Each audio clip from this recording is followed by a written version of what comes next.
It's our full and exclusive interview with Giants cornerback Adoree Jackson. We talk about his humble beginnings, his mother's brave battle with cancer, his rough time down in Tennessee, and his time with the New York Giants. All that's coming up next on the LockedOn Giants podcast. You are Locked On Giants, your daily New York Giants podcast. Part of the Locked On Podcast Network, your team every day.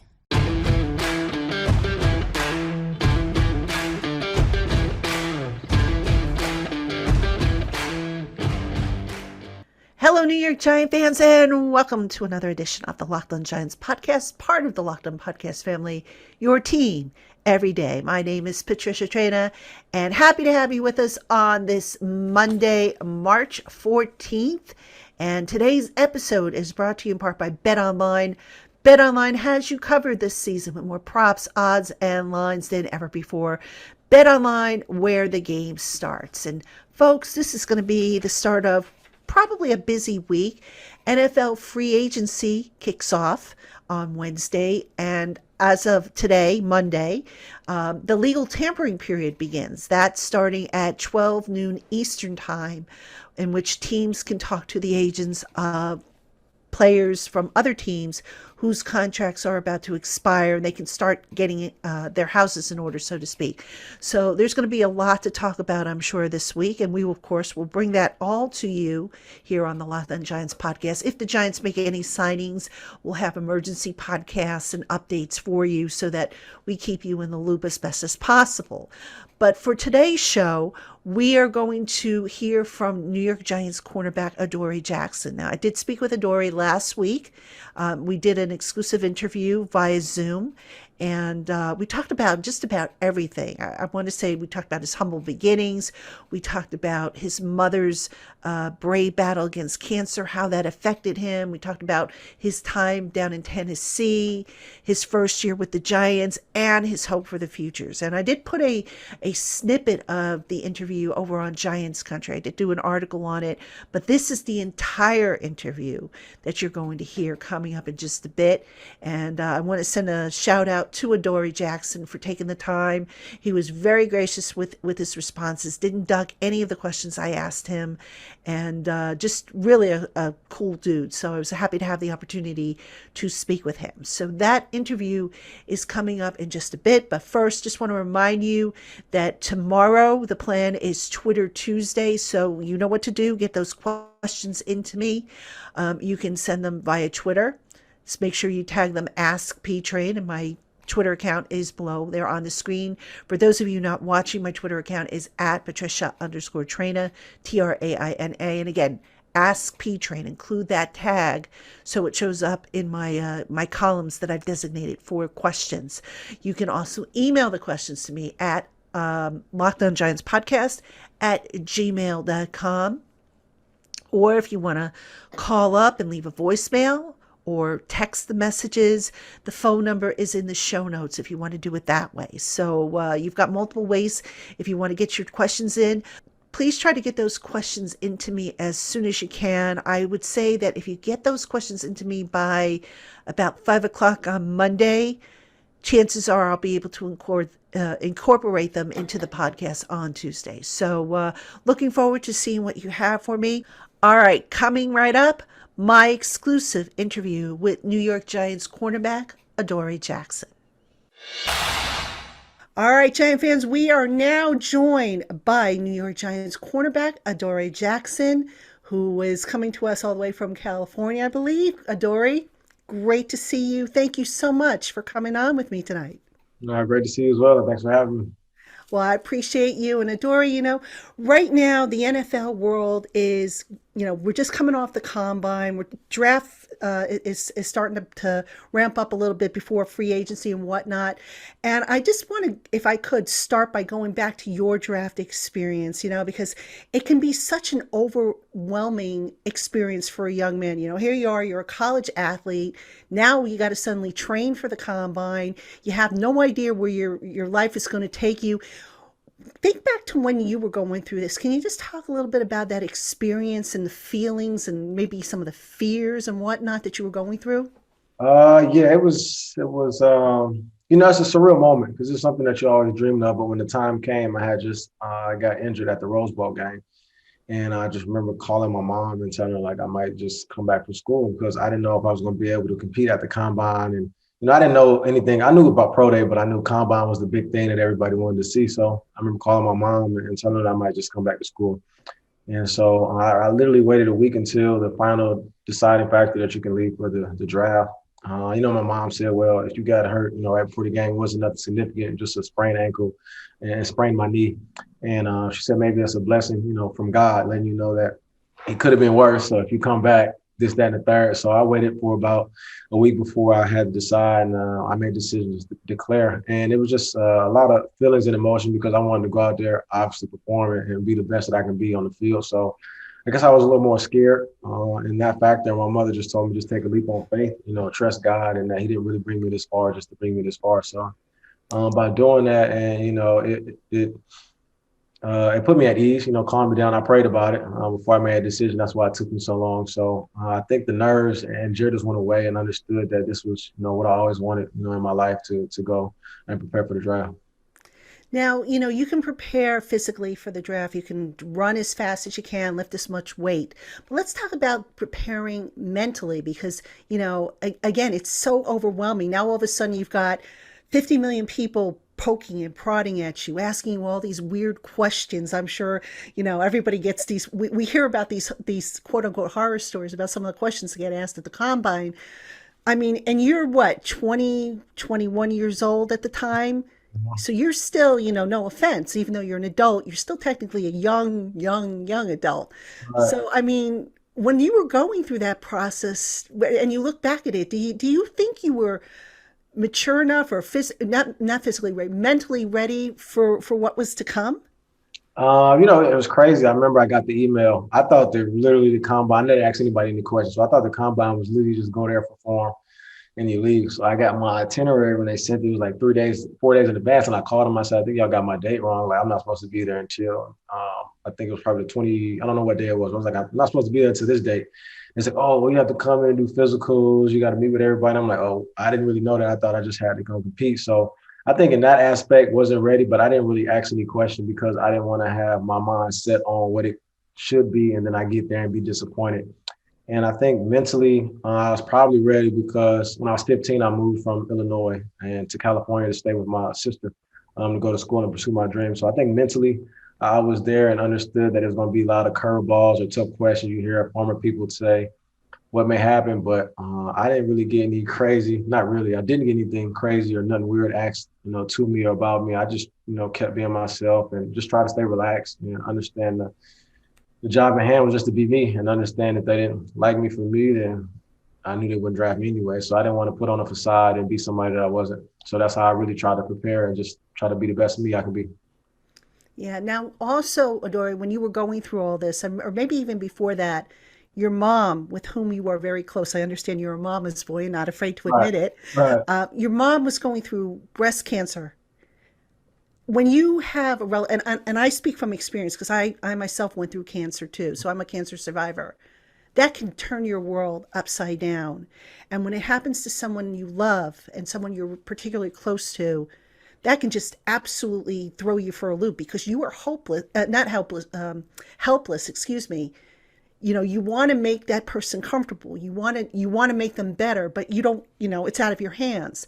Can you just talk about that whole experience if it's not too personal, not too painful, just how you kind of got through that, how your mom was probably an inspiration to you and vice versa?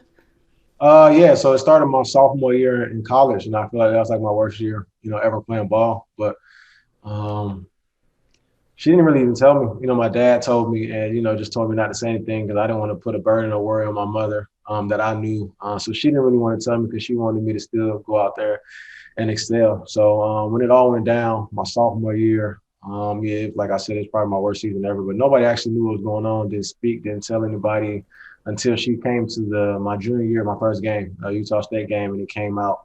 And everybody was just like, man, why didn't you say nothing? Why did this, that, and the third? And I was just saying, like, it's not like, personally, I just felt like nobody could help me at the end of the day. It was just a situation I was going through where I didn't want to hear no voice me's or somebody trying to uplift me because I knew I was going to get through it, on my own. And, my mother, being the strong person she is, and when she finally told me that she was, cancer free, she was just telling me that, she didn't have any fears or any doubt. She was upset. I remember she said she prayed and was upset. And then after she prayed, she told the Lord to forgive her for being upset and being mad. And she knows he's a God, a highly and almighty God that will go get her through it.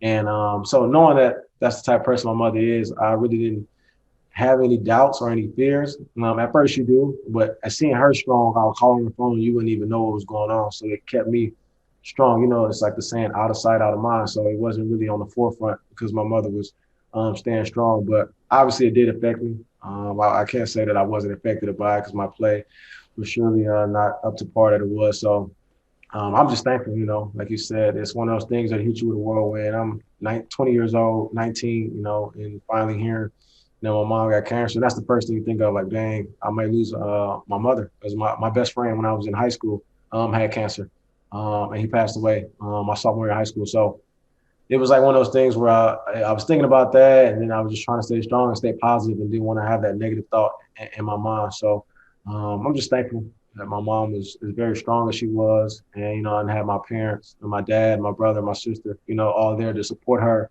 even though I couldn't be being so far away. All right, Giant fans, we have more coming up on today's Locked On Giants podcast with our exclusive interview with New York Giants cornerback Adoree Jackson. But first, let me tell you about Built Bar. Built Bar is the protein bar that tastes like a candy bar, but without the calories and without the sugar. Most Built Bars contain about 130 calories, 4 grams of sugar, 4 net carbs, and 17 grams of protein, and they taste great. Built Bar offers 9 amazing flavors in nut and nut-free varieties, plus a rotating limited time offering of different flavors that changes about every few weeks. So head on over to BuiltBar.com today to see what their current flavor lineup looks like and use our special promo code LOCKED15 to save 15% off your first order. That's code LOCKED15, LOCKED15 at BuiltBar.com for 15% off. Now, when you went on to the NFL, obviously you had no idea where you were going to land up. You ended up going to Tennessee as their first round pick. So not only do you have the pressure of being a first round pick, you have that pressure of being away from your mom, who, thank God you didn't lose, but, Right. cancer, you never know what's going to happen. Do you feel that kind of, I don't know, put into perspective for you, like, because you had your share of injuries too when you were with the Titans. Did that kind of like teach you that, oh, yeah, I'm sore from working out, but my mom just went through chemo and that knocked her for a loop. Did that kind of change your mindset there? It made me have a more appreciation on life. I'm never saying that I took it for granted, but you get to understand the little things, being away from a mother at the age of 15, and you don't get to see her every day. I mean, I may get to call or text, but that's not the same as actually getting to see my mom, get to hug my mom, and do different things and spend great quality time with them. So I think it was more of me just appreciating life and appreciating all the things that she's done for me and sacrifice. Once you get to a certain age in life, obviously life keeps going and keeps moving forward, and you get, I don't want to say lost in it, but now you're an adult in a sense, and you're not at home and you're not around your parents as much. So I think it made me appreciate them way more than I actually did, because I love my parents to death, but it's something that you don't think about, and it opens your mind to real life. Like it's not a game in that sense. Like life can hit you in a whirlwind. My mom used to always say the Lord can give it to you and he can take it away at any moment. So I always thought about that, especially when that happened. I'm just, thankful that he gave her and our family, a second chance to have her with us. Because she always said she felt like that he, kept her on this earth because she had a better purpose or more to do, to teach me and teach our family, just about his word. So I'm just thankful for him. For real, just keep my mom.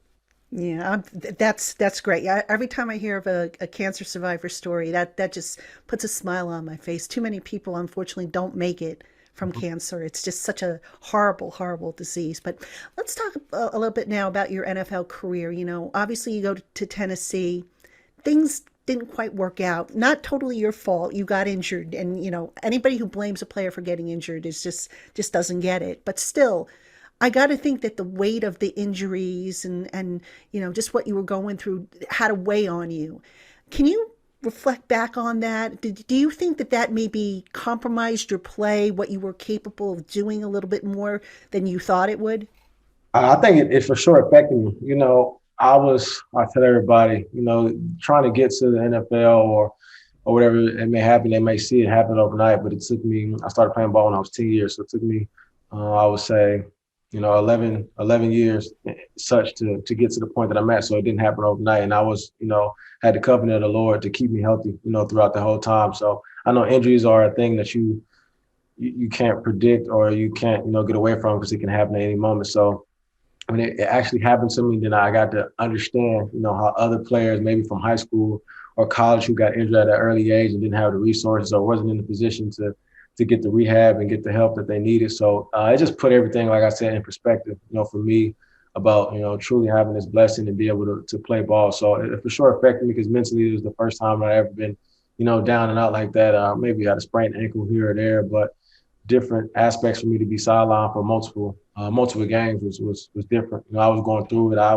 wouldn't, probably nobody knew it because I try to, go in there and have a smile on my face and stay positive, but going home, talking to my family, my girl about what I was dealing with was tough. Because, I always try to stay strong. And it's just how I carry myself because they can console me, but at the end of the day, it's still me, living this life, and it's still me having to go out there and compete and battle. And they always tell me, like, why don't I just, try to console or try to vent to them? And I always have that, mantra, just seeing my dad, how hard he worked there, and like it's him, and who gonna help him if it's not. And I know it's not I don't want to say it's a great way to go about things, but that's just how, I was brought up and raised. So dealing with it and letting it suppress and build up on me, it really took a toll on me.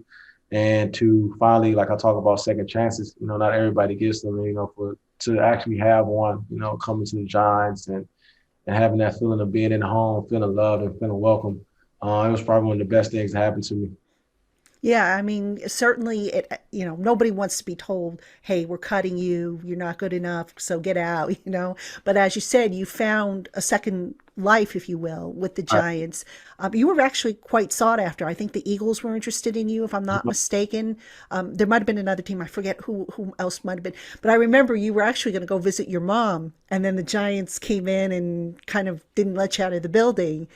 When you came to the Giants, I mean, I know you had Logan Ryan here, who you had been with at Tennessee, and just did you feel like you had to start all over again to prove yourself and to show people that you are a good player? You're not this this bum that maybe people made you out to be. Yeah, I feel like it was crazy because I was getting different calls from different coaches, different players, just the word of mouth that they was hearing or what people were saying about me. And at the end of the day, I always thought, the good always prevail. And whatever somebody had tarnished and threw on my name, I didn't really let it affect me when I got cut and released. My mom just, I called her. I mean, I was actually at the house and I tell her like, yeah, I just got released.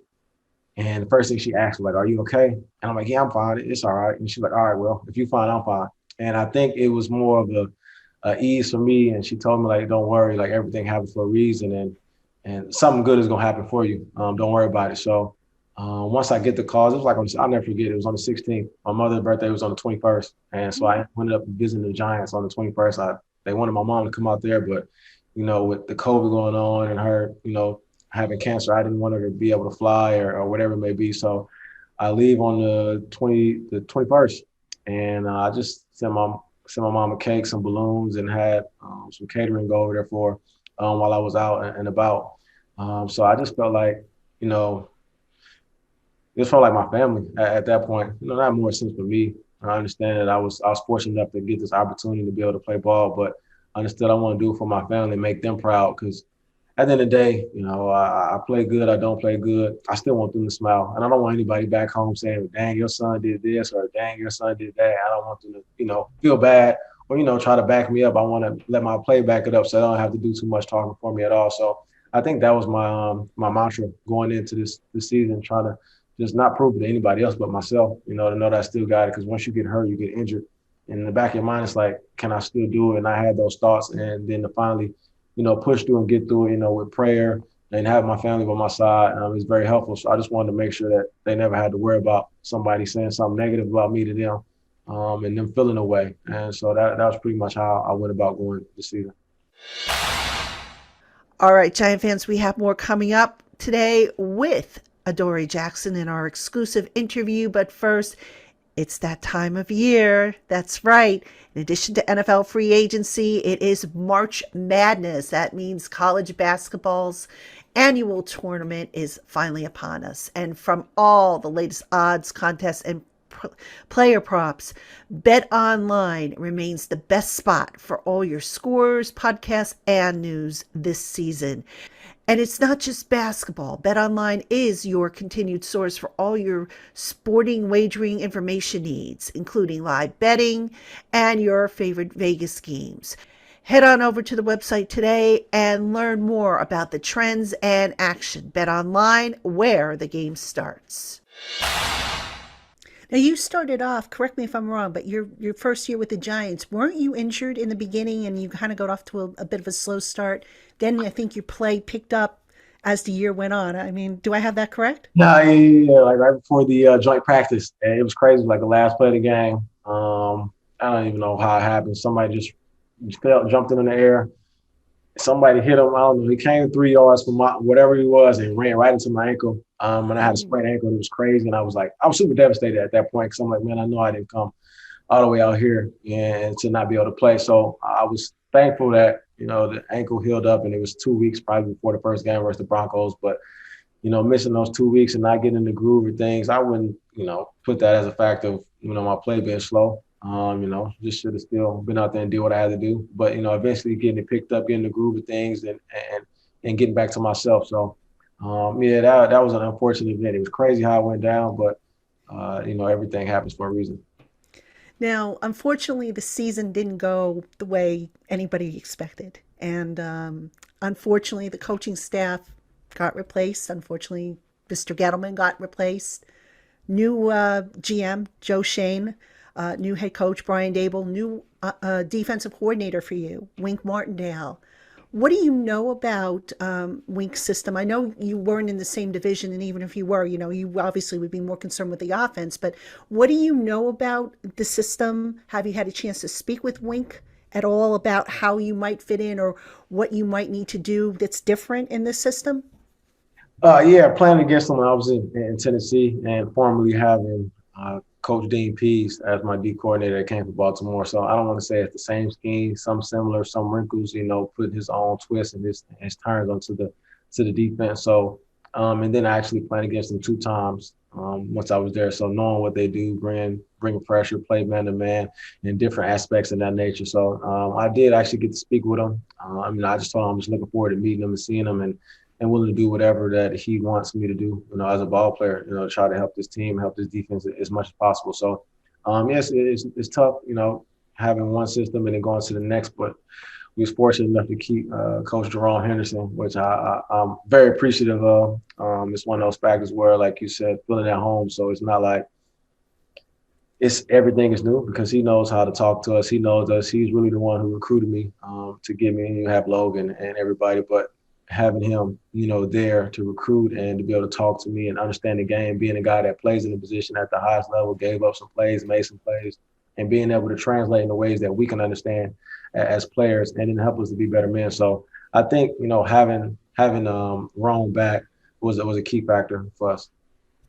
Now, there's a possibility, Adoree, that JB, James Bradbury, might not be on this team if you believe the rumors that are floating around about him being on the trading block or, he might get cut because of salary cap, whatever the case may be. So if that were to happen, that would mean pretty much you would probably be the number 1 cornerback. I mean, I don't know how much your role would change if that were to happen, but do you feel like, because you have Coach Henderson back, the system, it sounds like you're familiar with what Coach Martindale likes to do. It's just a matter of going through it and learning the insults and all this stuff. Do you feel like you can be that number one cornerback if they do move on from Bradbury? Well, I want to start by saying, JB is a heck of a player, a heck of a person, man. Getting to know him. That's actually one of the first person I called on. And the Giants reached out to me. Coach Rome gave me JB number to talk to him, and ever since then he's been a stand-up guy. Picking each other's brains, going back and forth, trying to figure out what he likes, what he doesn't like, and vice versa with me, and just trying to help each other build and grow. So obviously, I want him back. I seen it. I was just on Twitter the other day, and some of my friends sent me something. I was laughing at this joke, and then I clicked off of it to go, just see what else on my feed, and that came up, and I closed the app immediately because I'm like, I'm not really trying to look at nothing is crazy negative. Rumors are rumors or whatever it may be, but it's still something you don't want to see. So for that aspect, man, if it happens that way, I would hate it. I'm not gonna lie and sit here and say that, whatever it may be. But at the end of the day, that's just an opportunity. You just have to step up and do what you have to do for the team, man. Whatever it is they ask, like I said, I talked to Wink and said I want to, do whatever he puts on my plate and get it done. It's still early. You guys won't actually get to work with the coaches until I think beginning of May, if I'm not mistaken. But that being said, I'm sure you're in these group chats with your fellow DBs and whatnot. What's the mood amongst you guys? Do you feel optimistic? Do you feel trepidation? How are you feeling about? Because this is a lot of change. It's not. Usually you just have a coach change, a position coach change. You've got the GM change, the head coach. A defensive coordinator. The only constant, as you said, is Coach Henderson coming back. What's the mood amongst the DBs? I think it's really just can control what we can control and understanding that's trying to get the best out of each other, every day. And when we show up there, whether it's on the field, in the weight room, or in the classroom, studying, or whatever it may be, just trying to make sure we're all the best. Because as you've seen last year, with injuries or people go down, a lot of different people had to step up. So we want to make sure that we're as sound as we can be, as a unit, and don't let the play slack. Because you see one guy play good, and all right, he's on your heels, he's on your tail at practice, so it makes you want to perform and be better. So I think that's really our mood, just trying to hold each other accountable and get the best that we can get out of every day, trying to get 1% better. And then final question for you, Adoree. You're still developing. We all develop as a human being. What more do you feel you haven't shown yet that if given the opportunity as a football player, as a person, you feel it's just waiting to burst out of you? I feel like everything. I can get better at every aspect of my game. And that's what, like you said, everybody's, willing to learn. I felt like I learned so much from Coach Rome and just in a short span, of knowing him, man. It's just crazy. When I used to run track or do different things back then, and every time I got to, a next step or a new, achievement in my life, I always said, dang, why didn't they teach me that then? Like, why did I have to wait now to learn it? But at the end of the day, it's all about progression, and everybody's progression is different. So I never, question or waver, why things may happen the way it happened. But I understand that it's always more room to improve and more room to grow. So I'm just looking forward to the future. Kind of weird that you're going to be like the second oldest guy, I think, in the defensive backfield next to Logan, I think. I know when I came in, they said I was the youngest person to ever play with, which is so crazy. I'm like, man, I'm 21. Like, why do y'all think I'm so old? I mean, so young. And now it's like we do those white elephants in the thing. I went from being the first guy to pick. Now I was kind of at the end. So it's kind of interesting to see how things change and years change. And, what I'm saying? I'm just thankful that the Lord still has me here being able to perform at a high level.